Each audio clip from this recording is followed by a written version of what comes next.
Hello friends, in today's video we will be discussing about the revaluation account. Revaluation account is a type of nominal account. What is a nominal account? Nominal account in which we have to debit all losses and expenses and credit all incomes and gains, right? So for the revaluation account preparation, on the debit side we will be taking all the losses and expenses. Now when we say all the losses and expenses, actually what we meant is we will take the loss in the value of asset. Loss in the value of asset means if your assets is depreciated, if your asset is written off from the books of accounts, then it would be debited on the debit side of the revaluation account. It would be debited to the revaluation account. The next is if there is increase in the value of liability, that is again a loss to the firm. Increase in the value of liability is like if the creditors value have increased, if the outstanding expenses are there, that is again loss to the firm. So all the losses are to be debited to which account? That is revaluation account. So actually in the revaluation account, the decrease in the value of asset or increase in the value of liability, both are to be taken on the debit side. The second thing is when we say credit all incomes and gains. What is incomes and gains meant over here? That is increase in the value of asset.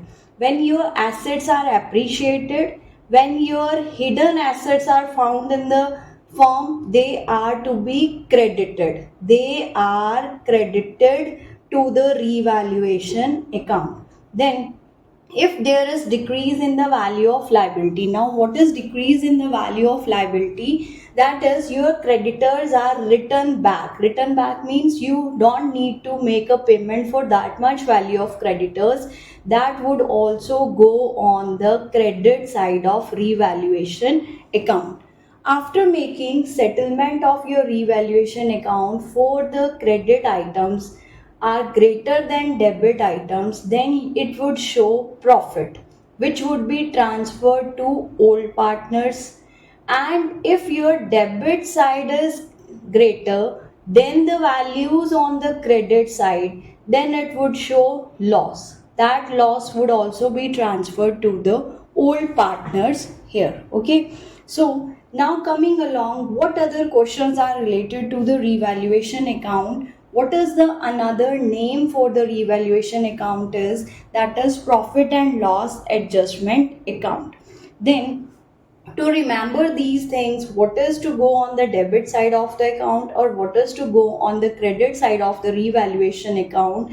That is decrease in the value of asset and increase in the value of liability. That becomes DAIL. Now dial over here is do all idiots laugh? And when we say what is to be credited in revaluation account, that is increase in the value of assets and decrease in the value of liabilities. It is EIADL. So this becomes idiots all don't laugh. So this is the way we can go along the values over here. That is, again I am repeating for the following case. Okay, that was idiots all don't laugh. That is here, right? Now when is the revaluation account actually prepared? Revaluation account is prepared at the reconstitution of the partnership firm. Reconstitution of the partnership firm means where old agreement among the partner comes to end and new agreement is generated among the partners. It happens at the five cases. First case is change in profit sharing ratio among the existing partners. Second is admission of a new partner. Third is retirement of a partner, or it could be the death of a partner, or it could be the amalgamation of the two partnership firms. What is amalgamation of two partnership firms? That two partnership firms combine together to form a new partnership firm. Then in that very case we are required to prepare revaluation account for the reasons that there is decrease in the value of asset or increase in the value of assets, or there is increase in liabilities or decrease in liabilities. Now the next critical question relating to revaluation account is revaluation account versus P&L appropriation account, or P&L adjustment account versus P&L appropriation account. First of all, P&L adjustment account is prepared to revalue the assets and reassess the liabilities. On another side, P&L appropriation account is prepared to distribute the profits generated by the partnership firm among the partners. Then the revaluation account is to readjust the values of the given assets and liabilities to show at their market value, whereas the P&L appropriation account is just an extension of profit and loss account, which we use to prepare in our final account statement in +1.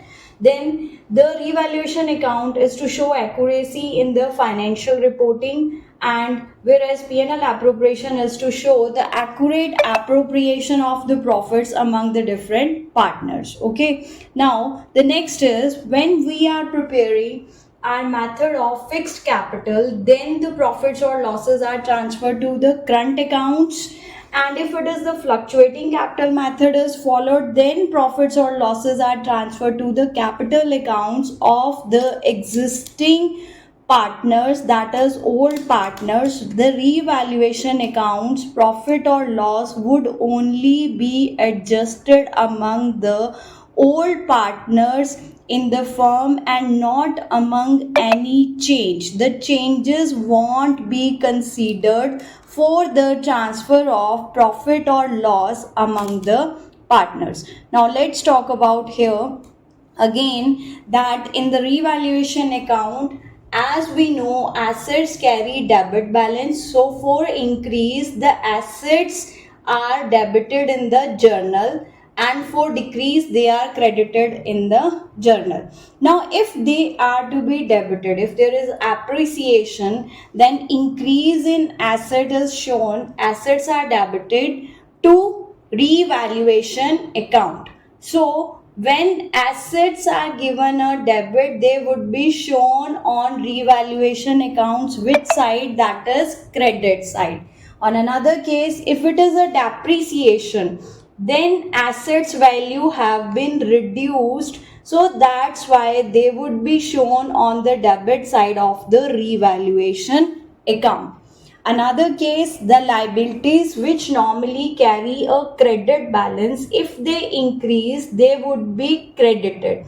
So if they increase, they would be credited, means they would shown on the debit side of the revaluation account.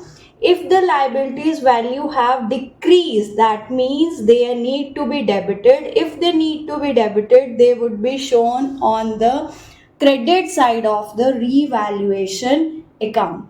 Thank you, Accountitude. Keep scoring, like, share and subscribe to my channel.